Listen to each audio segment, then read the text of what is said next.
allow this to happen. Is there? If it was me, may I be struck down now. Put the rest of the city into safety and at ease. Keep them safe. But how did all this begin? How did it happen? It is, as I said, my fault. My own fault. I'm sure of it. My pride has gone before me. My pride and the downfall has not affected just me, but my entire people. Everybody I know is affected by this. My daughter, although she is but an orphan, I adopted her as a child. My own daughter, she needs to know what's happening. She doesn't know yet. I'm hoping, though, that seeing she is under lock and key, I do pray that she will be kept safe from this. If only her heritage is not found out, if she can keep it quiet. But no, can that happen? If only. Well, I'm planning on going up there today and seeing her. Perhaps today I might get to see her. Perhaps. It's so hard to actually see her properly. It's usually through another person. They talk to me and they pass it on to her. It's messages. I sometimes wonder if she really gets what I say. It's so hard. But still, again, let's start with how this turmoil began with me. A friend of mine. It's a true story. It happened to a friend of mine. He came to me, he told me he'd heard about a plot to assassinate our king. Now I thought, that's not a good thing. Now successions in such a way are always iffy. Many people are killed, not just the king. I thought, and this king, though a tyrant and ruthless, was reasonably fair. He didn't execute just anybody. He kept the city in reasonable shape. He was not a weak king, he was a strong king. We shouldn't. So I thought, no, we need to stop this before someone gets hurt. And it involved some of the king's personal chamberlains. These are the people closest to the king. I had to stop it. So I told the queen about it. I even named names. I told the queen, these are the people that are going to do it. So she told the king, and the king investigated it, found out that these men really were trying to kill him, and they then executed him. We call it hanging. Now that's not, I've learned there's other places called things hanging, like a noose, like hanging neck. This is not that. This hanging, they get a stick about 6 foot high, sharpen it to a point, not too sharp. Then you're stuck on top of that point. They pull you down by your legs, and the pole goes up, through and out your neck. Slow, painful. I would not wish such an execution on even my worst enemy. The man who orchestrated it, my enemy. Oh, he hates me so much. What does he hate me for? Lord, save us! It all began because I, a Jew, obeyed Yahweh's law. Do not bow the knee to any man. Bow only to me. So I did. I refused to bow down to this man as he rode about in his little chariot and all. I couldn't bow down. No way. All my friends and the kings came around me. Bow down, come on. What's going on? He's heard that you're not bowing down. He's getting angry. You've got to do it. I said, no, I can't. I'm a Jew. I'm not going to do it. So they kept bowing down and I didn't. And he always saw me because it's, when everyone's bowing, it's obvious who's still standing. But, now, this man was the greatest of the king's servants. I refused even to bow to the king, much less his greatest servant. Now, this man was in charge of all of us. He was put over me. I was just a minor official at the time. Just a minor official. Now, what does it matter, though? In just under a year's time, every Jew throughout the empire will be exterminated. They'll be killed. No wonder we're in trouble. We are terrified for our lives, our family. Our houses are given up in plunder to these people who come to kill us, our enemies. Now the thing is, what hits me though is this man didn't convince the king that us Jews were wicked. He paid the king 10,000 talents of silver. 350 tons of silver. I mean, the land's rich, yes. But he bribes the king. Why is silver always found in betrayal and murder? Every betrayal and murder I know has silver. Now even the king, the rich king himself, swayed by such large sums of money. The king is wise, but the temptation of such money, of course it swayed him. Money is a ruthless master, more ruthless even than the king. But now I'm on my way to my daughter. I need her to know what is happening. because she's going to be the last of our Jews left. Well, unless she's found out that she also is a Jew. No! That cannot happen under any circumstances. I've got to save her. I must save her. Maybe I can save our people. No, I can't save our people, no. I mean, the Jews, we're not a strong race in the empire. We're all throughout them. We're Jews, we don't even have all the money. We've got very little money. We work here, we're minor people. Why? The only thing we have that no one else in the empire has is God. God will save us. Yes, but we're here in this city in exile because we disobeyed God in the first place. Our stiff necks are going to get our heads cut off. Why would he help us now, though? We're in exile. It's his punishment. He wouldn't help us, would he? We're suffering for our own disobedience to God. Now we disobeyed him and we're suffering now. No, surely not. God wouldn't turn his back on us, would he? He's merciful, he's just. And he promised our father Abraham that we'd become a great nation. We're not a great nation now. We're not even a nation. We're stuck in this empire, this personal out. No, God would not go back on his promises. He would not have deserved us of that, I'm sure. I must tell my daughter what is happening and then go to the city and comfort my friends. I'll bet you thought you'd never see me again, eh? I'll bet you never thought God in such great spirits. It's been nearly a year. And look, I'm the king's favourite now. Amazing. You wouldn't believe how it all felt, but unbelievable events, astonishing. I mean, the terrible hard times, there's threats on our lives so real. I'm glad I went to see my daughter that day. Her and I were able to talk it out. She told me, she said, Dad, go home. Go with your family, fast and pray for 3 days. I said, now look, I look like a man who could barely fast past breakfast, I know. But 3 days? But no, you know what, she's right. This ritual fasting is such a great thing.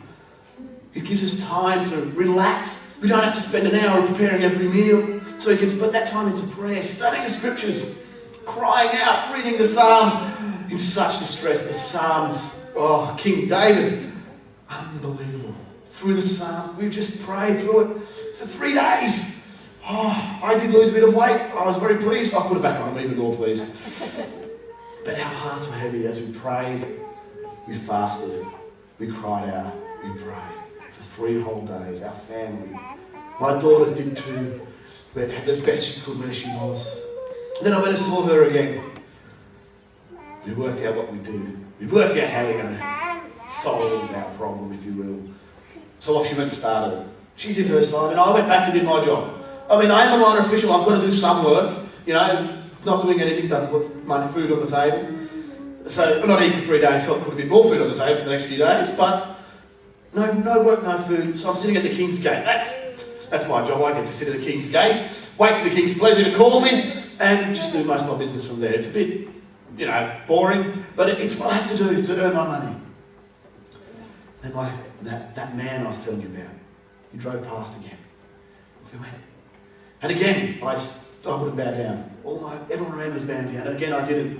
And I could see in his eyes this almost insane hatred boil up. His face is turning bright red. And it disappears. And he just goes home. Well, that's all right. And I find out later on, some friends come up later that day and say, Hey, your enemy! You should see what he's building out the front of his house. It's 50 feet high!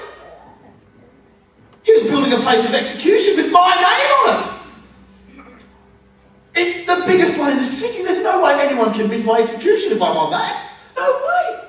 And I don't blame it would not be quick. It would be nice, slow, drawn out, torturous. But if only my enemy had been a bit more patient, things might have been a little bit more different for him, perhaps. Because that very night, I couldn't sleep either because I was a bit worried about that big stake in front of my enemy's house. The king couldn't sleep that night either. Now the king swears by this way of getting to sleep. Some people count camels. He doesn't. He gets his chronicles to bring out the events, the businesses of the last few weeks, and reads it to him. He says it works better than anything I've ever used. Works better than a sledgehammer, he says. So he's in that way, he kind of keeps up and gets him sleep. Who wants a cranky king? Now, it happened this night that his chronicles pulled out the events leading up to his assassination attempt. I told you about that last year when I was here. He said, look, these two men. And he said, oh, he realised that I informed him. And I hadn't had a reward from his hand yet. Now, this king never wanted to appear to be indignant. Now, he said, look, I need to appear generous and rich. So he said, okay, advisors, he told his advisors to remind him in the morning to honour this man, to honour me. It's nice, actually. Now, my enemy also got up early the next morning and went up to see the king because he wanted to get my death warrant signed bright and early, so they had all day for the execution to occur. Got there, and the king happened to be up early because he hadn't slept very well, and you always go up early when you don't sleep well. I'm not sure why, but you do. And he said, oh, and in walks my enemy. And the king says, oh, good, you're here. I need some help. What do I do for the man who's made me very pleased and I want to honour? Now, my enemy, oh, he had a head as big as all outdoors. He said, there you go. It must be me. Well, that's great. I get to get my own reward. Yeah! I'd love to have seen his face when he was told what was really for. So he told the king, oh, king, you've got to get one of your robes. Everyone loves your robes. They're so warm and comfortable. Make sure you've worn it so it's even more special. Get one of your horses for him and have one of your officials lead the horse through the city and tell him how great the guy is. And my enemy sit there going, oh man, that'd be great on the back of that horse. Oh. I'd love to see his face when the king makes his plan, turn around and bite him on the butt. The tuchus, shall we say.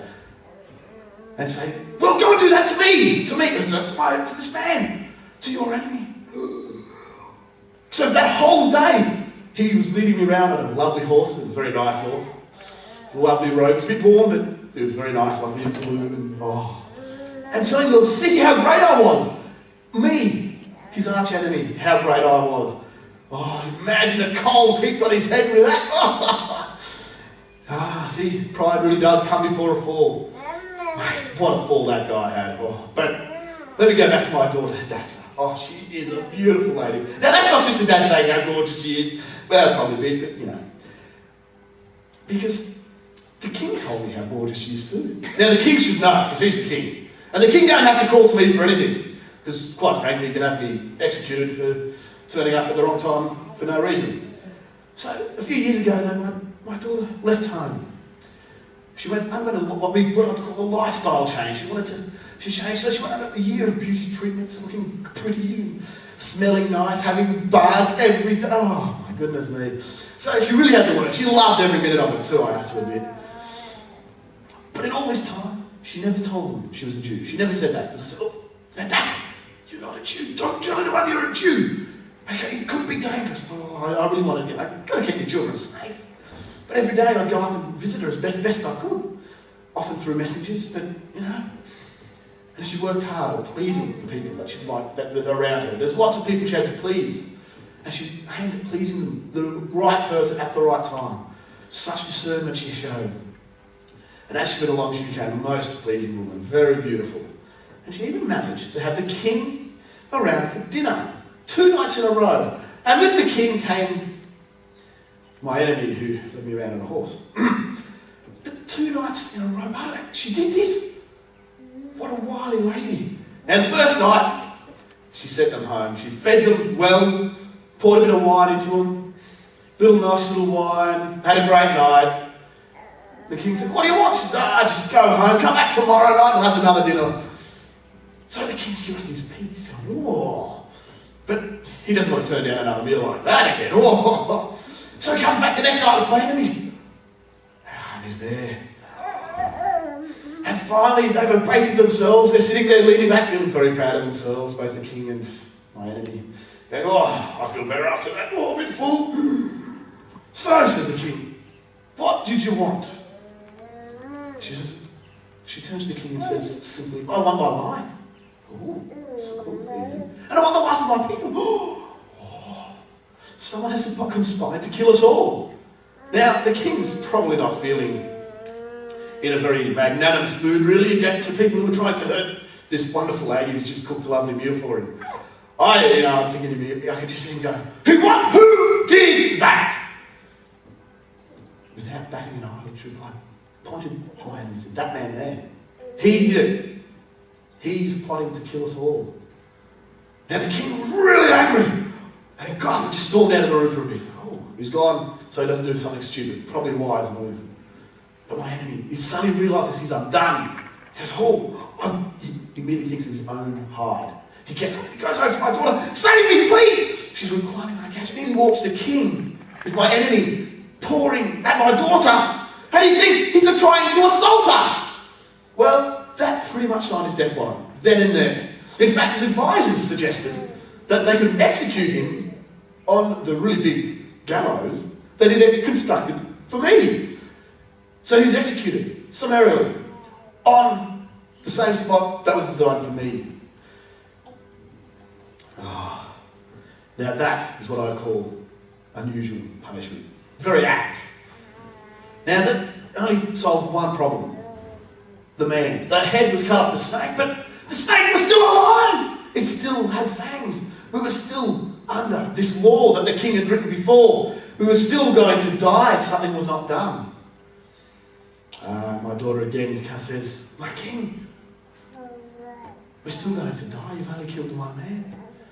So he gives me, saying all this. He says, very well. He passes me the signet ring that was on my enemy. The king's own signet ring was given to me.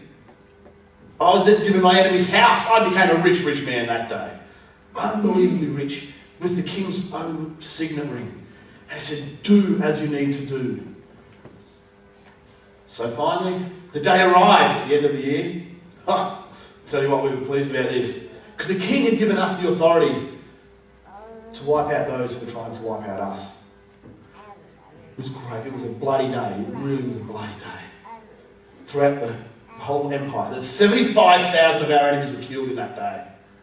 And in the city where we were living, we killed 800 over 2 days. But we did not stoop to our enemy's level. We did not touch their plunder. We left it there. It wasn't ours. We did what God said. We said, we will do it. Now, before this is an important event in our life, the Jews have been saved again. So, my daughter and I got together and we worked out a way to make sure that would never be forgotten, ever.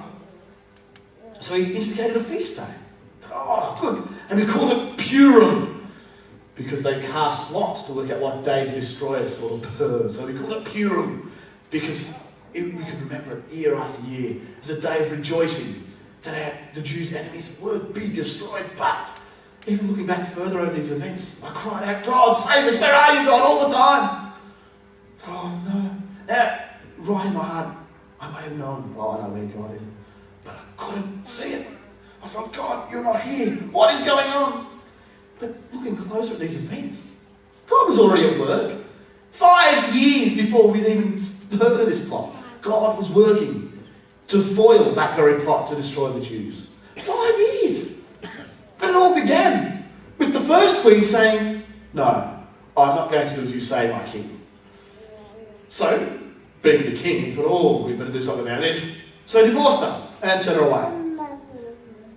4 years before later, it took 4 years for the king to say, I want another wife. That's quite a long time, really, I'm thinking, 4 years. Of course, he had a few wars in the middle of that, so might have been the problem, but 4 years. He sent out word to the whole empire and said, hey, I'm looking for some gorgeous young women to come on up and help. So all the women in the world, in the empire started putting him up and wanted to be part of it. And not surprisingly, my daughter was chosen because she is gorgeous. I told you that, didn't I? She's gorgeous. She was chosen. And before the king would even decide, though, they underwent a whole year of these beauty therapies. A year of beautifying and bathing and perfumes and you name it. Tell you what. If only I could afford that myself. Holy dooly. Now, in all that time, she worked hard to please only the king because she knew he was the one who had the power of life, power of death. And it's then that she most pleased the king and became the queen. My daughter, the queen. Unbelievable. Of course, the king was a bit weird. They all are, really. I mean, it's all that inbreeding, I think. But he said he had a rule. No one could approach him in his courtroom under penalty of death. Now, the only way to approach the king would be to go in. And if the king didn't like you, well, he didn't stop the execution. If he did like you, he would. It's a bit of a roll of the dice, really, if you're going to see him. So, and not even the queen was exempt from this. So how my daughter ever got to see him, I don't know. But this is where God's hand came in. He was at work removing the first queen to allow this room. He was at work when they cast lots, they cast the pearl to destroy us Jews, so that it would give us nearly a year to work out how to stop, how to prevent this. Oh, God's hand in all these events, God's hand, these tiny little things working so that at the end the Jews will be saved. Now, I don't know how he did it. He just does it. Every little thing. It's just so happened that the first queen was deposed and the next queen could come. It just so happened that the king liked her more than the others. It just so happened that the king decided not to kill her that day. It just so happened that the king wanted to have dinner. It just so happened. There's a lot of it just so happens here. But that is God saying, I'm at work here, and doesn't sign it. He forgets to sign it sometimes. I don't think he forgets actually at all. He just doesn't sign it. But God's hand is there working, guiding all events for the good of those who love him. And that is how I, Mordecai, became next in rank to the king, and my daughter Esther became queen.